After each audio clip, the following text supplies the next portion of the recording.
The things to do with your OC trend has been one of my favorites recently. And also, there are a ton of videos about that topic. Most of these videos focus on small, quick things you can do just purely for fun, which is amazing, and I love participating in them. However, in this video, I want to give you some projects that challenge you and either help develop your characters or help you learn a new skill, or both. I also made a few rules as for what I'll show off in this video. 1, everything has to be entirely digital. 2, all the software needs to be free, or at the very least have a free alternative. And lastly, it needs to require a bit of effort or learning an entirely new skill, which means that a lot of the things I'm showing off are things that I feel a lot of younger illustrators don't know how to do, and are things that may help benefit them in terms of developing characters, the world they live in, or just help with their illustration process in the future. I'll also be starting with the projects that I think are the easiest and then moving to the hardest at the end. According to my opinion, of course, this may be different for you. By the way, this is more meant to be an inspirational video with some guidelines to get you started on these projects, rather than in-depth tutorials. However, I will be linking tutorials in the description and mentioning them in the video itself. With that intro out of the way, let's get into our first project. Something I've noticed is that quite a few people who really enjoy designing characters don't really like world building all that much, which is totally fine, but I happen to be somebody who likes both quite a bit. And one of my favorite things to do for world building is designing maps, not just for the world, but also for cities within that world. And I'd like to show you the honestly kind of weird method I use to create my city maps. And while yes, this is more world building focused, characters are still a part of your world. Therefore, they can have a lot of influence on your map. I'll be using Watabo's Medieval Fantasy City Generator for this, along with Adobe Illustrator. Yes, that is a paid program, however, Inkscape is a free alternative. I have played around with it a little bit, and while I don't feel like learning an entirely new program since I'm so used to Illustrator, it does seem to have all of the fundamentals that Illustrator has, and I've heard really good things about it. Alternatively, you could do all of this just within the city generator itself, but I like importing it into Illustrator for even more customizability and the ability to change things in the future if I want to. To start, you're going to go to Watabo's GitHub page. On there, you'll see a bunch of different options to choose from, but for today, we're going to be using the Medieval Fantasy City Generator. There's a lot you can do with this generator just online, but for our purposes, I'm going to be exporting this as an SVG. And basically, what an SVG does is allows this to be completely editable in a vector-based program like Inkscape or Illustrator. The map can be pretty messy to edit after you export it though, so I would recommend generating a map that's as close as possible to what you want the final map to look like. I also remove everything except the buildings, walls, rivers, and roads, just because for what I do, I find that makes the process a lot easier. But exporting the map with the ward names as well as the title is an option as well. There are a lot of different options you can play with on this generator, so I won't go into all of them as it would take too long, but the one I want to focus on is the Generate tab. Here you can change the size of your city with some default options, as well as input your own size, and you can also change the amount of roads. In the past, I've only made maps of the capital cities of Reclaim's world, Ardea, but this time I want to do something a little bit smaller. I'll be making a map for a town called Encrucijada, which is a place that Lorraine spends a lot of their time at after they leave Raudara. It's located along a major trade route within Ivoria that leads to both the monarchy of Emmerich as well as the kingdom of Alençon. Lorraine spends a lot of time here because, due to it being on a trade route, a lot of people, information, and supplies pass through there. And because of the large amount of traffic through there, it means while this place isn't as big as a capital city, it's going to be bigger than a village. So I think we'll go with a medium-sized town. There's no bodies of water next to it, so we'll go ahead and remove the coast as well as the rivers. And I think I'll keep the temple, plaza, and walls. I went ahead and set the amount of roads to 2, one into the city and one out, and while cross-referencing my world map, I kept clicking medium to randomize the map until I got something that I was satisfied with. Now I'll go ahead and remove all the unnecessary information and export it as an SVG. I import that SVG into Illustrator and do some cleanup. Usually after exporting there's a white background around everything, so I go ahead and delete that. Sometimes I'll also move around the placement of some buildings, but I've only really done with that with Raudara to create these little boroughs, and I haven't really needed to do it for any other cities or towns. Especially since it can be kind of finicky since the exported SVG is a bit messy in terms of geometry. Next, I like to plan out all of the different wards. I also define these wards/districts with really simple terms. For example, for Encrucijada, it will be the trades district and the residential district. And then within each ward, I like to have 1 or 2 key locations to start. I find that starting with any more than that can get overwhelming and confusing very quickly. In this case, these key locations will be related directly to Lorraine, and that's really what I want to get at with this map making process. You can use your characters to build the foundation of your worlds as well as your cities, which I think for a lot of people who prefer designing characters over world building, this could be a really good way to find some fun within world building. I'm going to go ahead and mark out a location where Lorraine is staying at, as well as, let's say, a tavern where she gets a lot of her information. And since this is along a trade route, I'm also going to go ahead and mark down a trade plaza. The roads really conveniently split the town in 2, so I'll have most of the bigger half be the residential district, and the smaller half can be the trades district. Some other ideas for key locations that could be related to your characters are their workplace, their home, a place they frequent, like Lorraine's Tavern, and you can really really take off with this. What's it like when your character's at each of these places? Do they enjoy being at the tavern? What about their workplace? Do they have annoying customers, regulars that they like? This not only fleshes out your character, but the village, town, or city they live in or are traveling through as well. And here's what I've got for Encrucijada. This is the simplest town/city map I have ever made, and I was honestly surprised at how little time it took me to do. For comparison, here's my capital city maps, which each took me hours to finish. But what they all have in common is Whatabout's generator. It lets you not worry about having to place every individual building yourself and gives you a really good jumping off point, so that you can focus on fleshing out your world and how it relates to your characters. I also wrote down some notes about the locations I included to flesh out the town even further. This can be as simple as who's normally at this location, what it's known for, and sometimes how wealthy the place or area is. In this case, pretty much everything in the town connects back to Lorraine, as story-wise, Lorraine is the most important part of the town. But before this fully becomes a world-building video, let's move on to our next project. Okay, we're gonna be making your character their own little online page, kind of like you would do in Toy House or Unveil, but this time it'll be on a site that is entirely your own, and I'll be showing two different ways to do this. One is much easier than the other one. So you know what, let's start out with the easier one.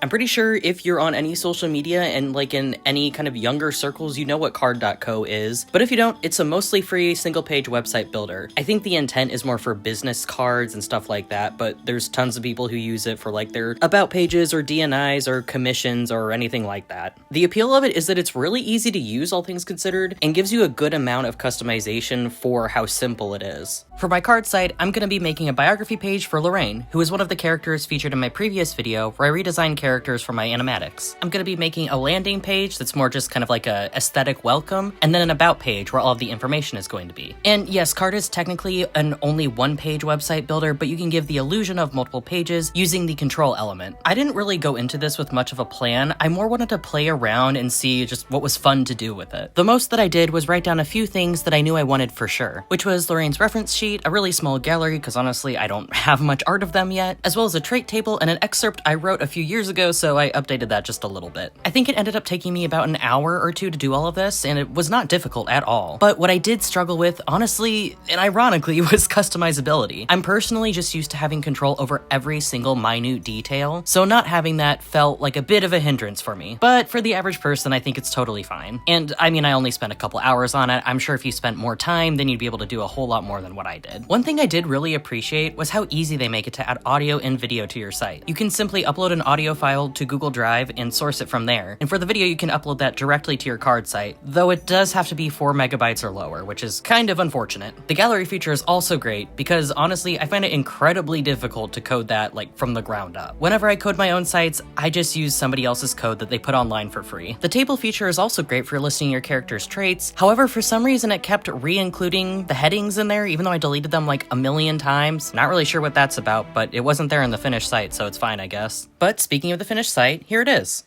If you're looking for a quick and easy way to get your character references online without relying on a site like Toy House or Unveil, and you also want a really good amount of customizability, Card is a great platform to go with. And also, I didn't mention this because I wanted to start with a blank page, but there's tons of templates you can choose from. I don't think Lorraine's card site is going to be around forever, but for now, I'll leave it up and link it in the description so you can go take a look if you'd like to.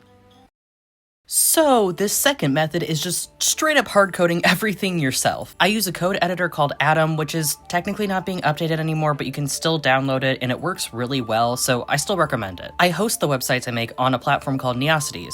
It's technically NeoCities, but I like saying Neocities better because I think it's more fun. Neocities is a new version of GeoCities, which was around before my time. For context, I was born in 2001. But basically, it's a website dedicated to other indie websites. It has a really simple tag search function, as well as comment sections and the ability to follow other people's websites. It's completely free to join, but there is a $5 subscription that not only helps support the site's upkeep, but also gives you a lot more storage to work with, as well as the ability to make multiple sites under one account so you don't have to keep logging in and out of each account. I've been a supporter for a few years now and don't regret it at all. Also, this will not be a coding tutorial at all because it's just way too much to get into in such a short video. But I do highly recommend this tutorial series by Danny Krosing. I apologize if I'm saying that name wrong. I used his series from 2018 to learn, but he has made an updated one in 2022, which I have not watched yet, but given how good the 2018 one is, I hope the updated one will be just as good. I literally just followed along with exactly what he was doing, and that's entirely how I learned the basics of CSS and HTML. With that intro out of the way, here's my process. Before I start working on a website, the first thing I always do is look at other sites for inspiration, not only for their aesthetic, but also for how they're laid out. I'll then attempt to break the layout down in my head, and you can kind of think of websites as divided into a bunch of different boxes. These boxes can be right next to each other, one on top of the other, or nested within each other, as well as other configurations, but those are the most common. Besides just breaking things down in your head, you can also right-click and go to Inspect Element to look at the actual code of the site. A lot of times on more commercial websites like YouTube, this doesn't really do much of anything for me because there's a lot more going on there than just like the front-facing website itself. But for static sites like the ones on Neocities, I find that this is incredibly helpful. The code for Neocities sites is generally much easier to read because there's not a bunch of back-end stuff going into them. Basically, what you see is what you get. After I have a pretty good or even vague idea of what I'm doing, I'll open up my code editor of choice, Atom, and create two new files. One will be called index.html and the other one style.css, and then I'll link these two files together. I also have a second CSS style sheet that's basically resets your web browser's default styling, and this just makes it easier to do your own custom thing without worrying about it interfering with pre-existing styling. I don't remember exactly where I got my style sheet from, but you can just Google reset style sheet for HTML or CSS, and you should be able to find something. After I've got my foundation set up, I start blocking out simple shapes on the site. For this one, I really wanted to have the site like loading in the middle, as I just really like how that kind of site looks. And I also wanted the header to be more prominent in this site than my other sites because that's where I wanted to store the navigation. For blocking stuff out, I stick to really simple colors, like literally just grayscale, because at this stage of the coding, the point is not to have a super aesthetically pleasing site, it's just to make sure it's functional and everything is where you generally want it to be. Once I get that basic design blocked out, I'll start adding in more accurate colors to see if the design is heading in a direction that I'm satisfied with. In tandem, I'll also start adding in images I know I want to be in the final site, as well as like the most important text, like a description of the character, or the navigation links in the header, or wherever you're putting your navigation. I'll also start playing with the background I want for the entire page, the stuff that'll go behind where the actual like content of the site is. From there, I'll fiddle with the aesthetic elements quite a bit more, like hours more because I'm incredibly particular, and then I'll figure out a mostly finalized color palette. After that, it's time for one of my favorite parts, which is adding in a bunch of floating PNGs. I usually use these for decorative elements like a border around the entire page, or little floating characters off to the side. And I do this using CSS. Specifically, I find the specific element in CSS, and then I use position absolute to make it able to be moved wherever on the page I want it to be. Position fixed works a little similarly, but it'll follow you as you scroll up and down the page. I have noticed some weird quirks that I don't really understand when this object is nested inside another element, where, for example, if you do position absolute, it will stay within the object it's nested inside, but you can still kind of move it wherever you want. I don't entirely know what the deal behind that is, but it isn't usually a huge issue for me. And either once I'm tired of working on the site, or I feel like it's finished, I'll wait a while, anywhere from like an hour to a day or whatever, and come back and see if I still like it. And usually I do. And that's probably the most bare bones explanation of coding I can give. Once you have enough experience under your belt, you can do some really crazy stuff with just HTML and CSS. No need to even get JavaScript involved. For example, there's CSS animations, which work the same way that keyframes work. Is it time consuming to learn coding? Yes, I would argue it is. But it's also incredibly rewarding, especially with how downhill social media has been going for the past, like, half decade or more. Additionally, Neocities has a wonderful community, and I promise you do not need to have the best looking site on there in order to have a good time. So please, give coding a try. The indie web is waiting for you. Let's take a look at the finished site. I plan to add more to my character pages later, as well as completely redo my personal website, which has kind of become an annual thing at this point. I'll leave a link to the site in the description so you guys can check it out. And last but not least, I'd like to show off some sites that I've taken inspiration from in the past or just generally really enjoy scrolling through. And a special shout out to Zhongvi because I took a lot of inspiration from their site, and in general, I just love how sincere they are about their OCs. It's genuinely so heartwarming to see and makes me feel like I'm 12 again, but like in a good way. And a second shout out to my favorite site on all of Neocities, the Monastery of St. Blamencir. Their entire site seems to be built from assets from like actual medieval manuscripts or things they've drawn themselves, and it feels kind of like an interactive point-and-click adventure game. It is so fun to look through. Along with those two on screen, I'm scrolling through a few other sites that I like, but if I went into depth with all of the sites that I enjoy, we'd be here all day, so we're gonna go ahead and move on to the next thing. I think that a lot of people watching this video, if you're around my age range or older, 20s to 30s that is, you've probably played The Sims. And besides torturing your Sims for fun, you've probably really enjoyed building your house and customizing it. And that is a perfectly valid way of designing your characters a room. But we're not gonna do that.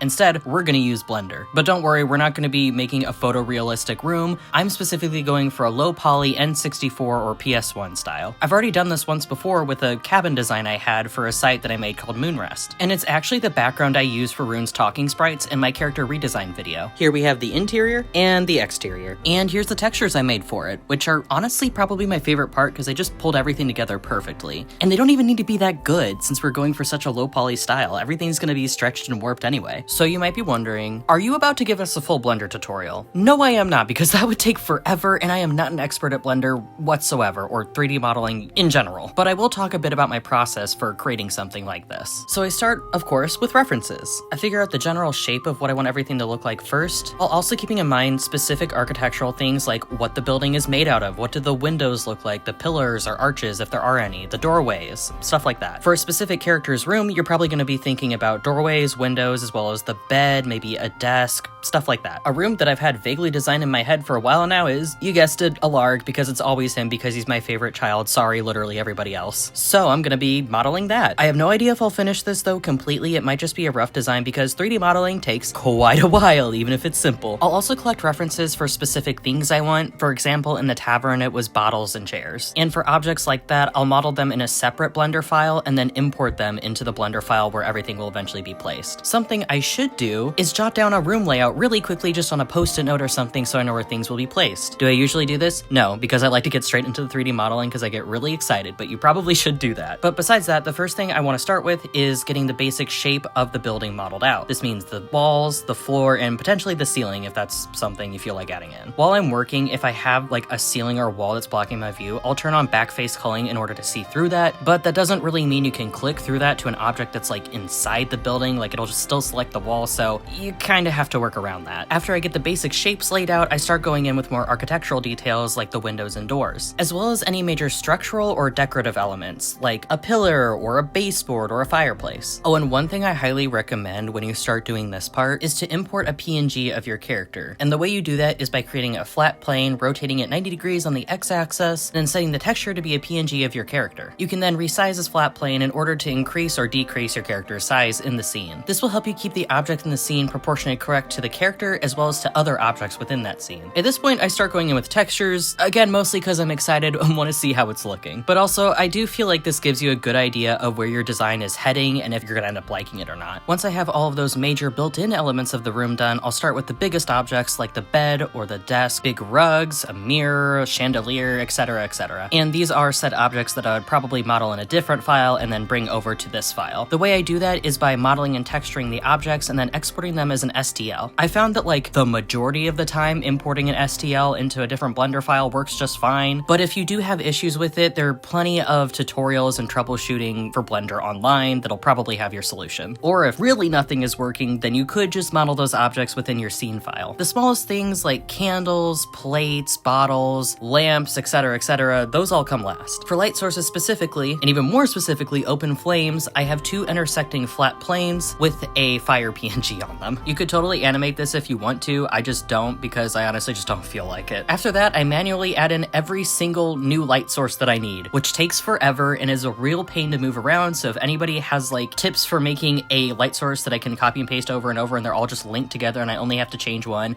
I know there's gotta be a way to do this, I would really appreciate you letting me know. The last thing to do is to get the camera in a good position and take some photos. Well, it's renders, but thinking of it as photography is a bit more fun. You now have a background of your character's room that you can view from any angle, and I'm sure you can imagine how that would make illustrating them in their room a whole lot easier. That is, of course, not the only thing you can do with a background like this. Like I said earlier, I use one of my 3D models as my background for my videos. For animation, you can animate the camera within Blender in order to easily create a moving background that you can animate your character over top of. You can also just free walk around it in Blender itself for fun, and that's just a few suggestions. If you don't really have the time, energy, or desire to do all of this, even the most rudimentary box modeling can be extremely helpful for figuring out the perspective of your backgrounds when you're illustrating. And while I want to stress that all of these projects are for fun, it is pretty nice to have 3D modeling skills on your resume if you're trying to go into the art industry. Maps, models, and websites. I wanted to continue to alliteration, but I can't think of an M word for a website. These projects are all great ways to develop your characters, as well as develop your skill set as an illustrator and artist in general. Though I kind of feel like I'm forgetting something. Oh, fuck, that's right. I actually had 3 other things I wanted to include in this video. Thing is, it's already around 20 minutes long, so I'm gonna be splitting this up into 2 parts. And the second part is gonna contain some stuff that's a lot quicker and easier to do, minus one thing, probably. I don't know exactly when that's going to come out, but I already have a lot of the audio and video recorded for it, so should be fairly soon. In the meantime, let me know in the comments which of these you think is the hardest, as well as if you end up doing any of these. I'd love to hear about it. If you've made it to the end of the video, thank you so much. And if you enjoyed it, please like and subscribe. It means a lot to me as I've been working really hard to grow my channel. And, okay, that's all. Bye!